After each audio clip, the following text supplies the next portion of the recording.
एक बहन को वरदान था कि आग उसे जला नहीं सकती, फिर भी वही आग उसे भस्म कर गई। क्यों? क्या सच में भक्ति इतनी शक्तिशाली होती है? आज जानिए पुराणों में वर्णित होलिका की पूरी कहानी। नमस्कार, मेरा नाम है अमित और आप देख रहे हैं वेद और पुराण वाणी। तो चलिए आज की यह कहानी शुरू करते हैं। बहुत समय पहले एक असुर राजा थे, हिरण्यकश्यप। वह इतना घमंडी था कि उसने कठोर तप करके ब्रह्मा जी से वरदान पा लिया।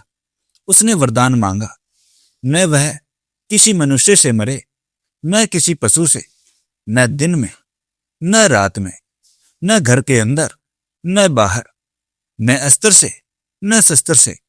इस वरदान ने उसे अहंकारी बना दिया। अब वह स्वयं को भगवान मानने लगा।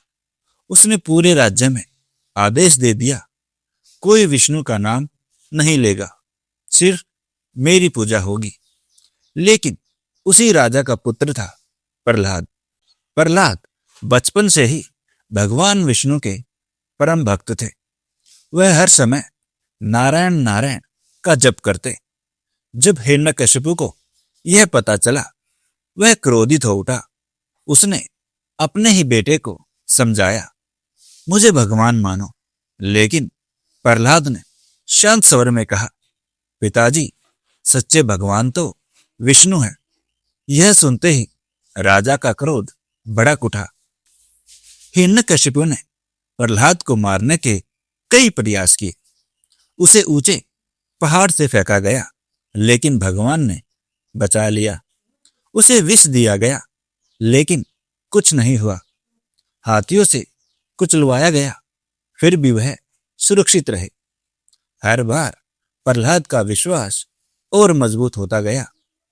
अब राजा ने अपनी बहन को बुलवाया। उसका नाम था होलिका। होलिका को वरदान मिला था कि आग उसे जला नहीं सकती। राजा ने कहा, तुम प्रहलाद को गोद में लेकर अग्नि में बैठ जाओ।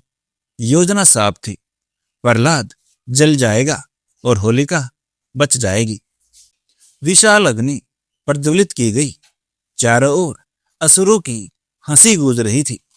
होलिका प्रहलाद को गोद में लेकर अग्नि में बैठ गई, लेकिन प्रहलाद भयभीत नहीं थे।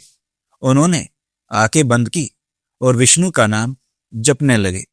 जैसे जैसे आग बढ़ी, एक चमत्कार हुआ। होलिका का वरदान निष्फल हो गया। वह जलने लगी और देखते ही देखते भस्म हो गई। लेकिन प्रहलाद सुरक्षित अग्नि से बाहर आ गए।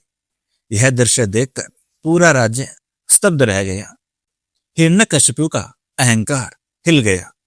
तभी आगे चलकर भगवान विष्णु ने नरसिंह अवतार लिया, आधा मनुष्य और आधा पशु। संध्या का समय महल के द्वार पर अपने नाखूनों से हिरण्यकश्यप का अंत किया।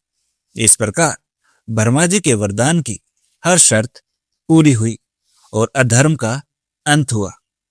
तभी से हर साल फाल्गुन मास में होलिका दहन किया जाता है। यह सिर्फ आग जलाना नहीं है, यह अहंकार को जलाने का प्रतीक है। यह याद दिलाता है, सच्ची भक्ति कभी हारती नहीं। सोचिए, अगर प्रहलाद डर जाते, अगर उनका विश्वास डगमगा जाता, तो क्या इतिहास बदल जाता? इसलिए कहते हैं, जब विश्वास अटल हो तो अग्नि भी रक्षा करती है।